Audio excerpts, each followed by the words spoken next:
Got to tell you, I've been waiting all my life for a story like this.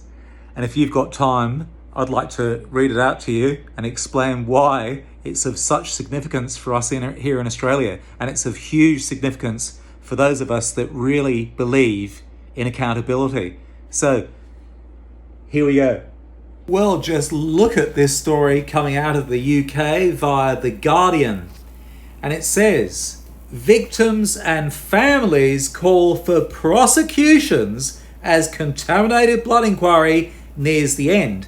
Now, this is talking about the Infected Blood Inquiry, which is a legal investigation. It's being chaired by a former High Court judge, and it's an investigation into the worst medical scandal, the deadliest medical scandal thus far in British history, which is contaminated blood transfusions and contaminated blood products. Now, this is really important because the British actually were the architects of Australia's blood supply, and it was due to a British cover-up and due to British lies about blood that led to an awful lot of Australians becoming infected with HIV and hepatitis C from our blood supply.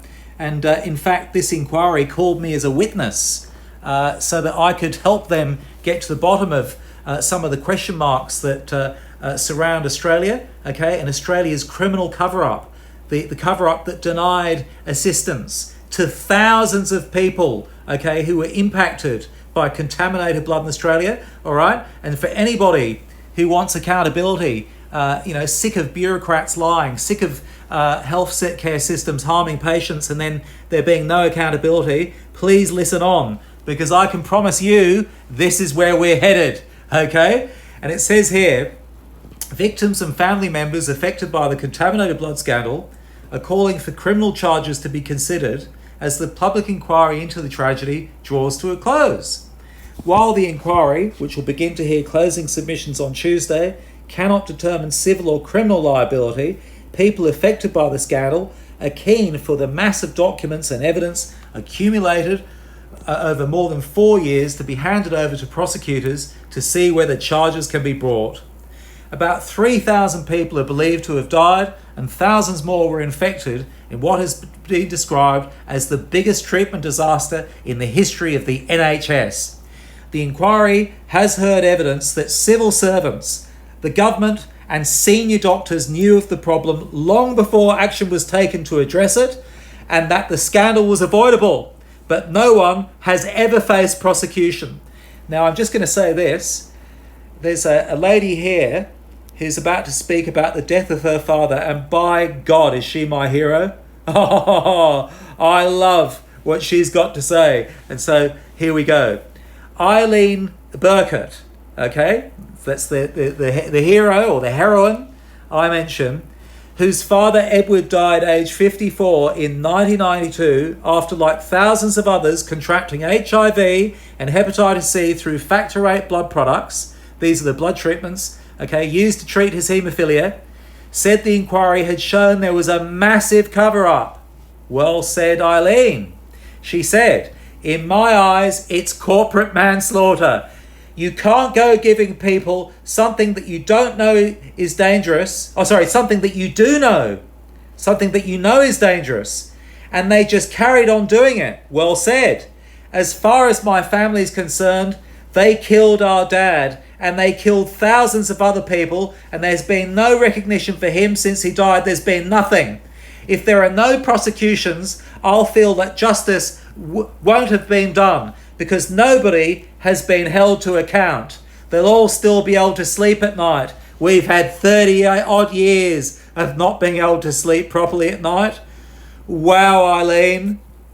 Eileen, if only you knew how much I admire you and how much your statements are echoed by us down here in Australia. Do you know there's no investigation into how thousands of Australians were killed, or how 1,400 Australians with a bleeding disorder, haemophilia, were murdered by their blood products, and there's been no help for survivors. And our Labor Australian government have had the temerity recently to write to us and to say that they think that their reaction to this scandal is just fine. They won't be holding any investigations or making any help available. By God, someone's going to go to jail. They don't know what they're doing, Eileen. I hope you get to see this video, because I love what you've got to say, and I demand accountability on behalf of the Australian victims, okay, here in Australia. Now, there are a few more things that this article goes on to say. I'll put a link, okay, in the description for this video, or the comments for this video,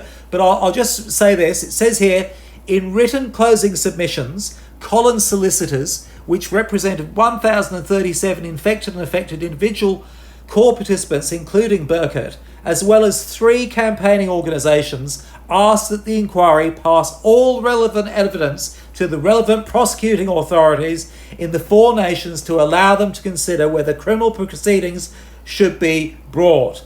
Well, I believe they should be, and I have evidence myself, as does Infected Blood Australia, that patients in Australia were knowingly given contaminated blood, including patients, or none more so than patients with haemophilia. I can prove that authorities knew their blood products were contaminated and continued to to distribute them anyway, murdering those patients. And survivors and their families have had no help, there's no acknowledgement, and we are victims of crime. We've had enough. Well spoken, Eileen Burkett.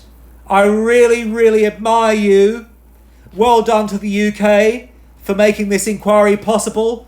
And let's hope that we can have accountability in the United Kingdom for these crimes on blood. And let's hope that extends to us here in Australia. We still have victims denied financial assistance. We're still living in the poorhouse. We've got people who are given HIV from these blood treatments who are forced to go to charities in order to feed themselves. How can that be fair when the bureaucrats that made these criminal decisions are being paid and go on to have retirements and superannuations and all these wonderful things? Enough is enough. We must have accountability. Thank you for listening.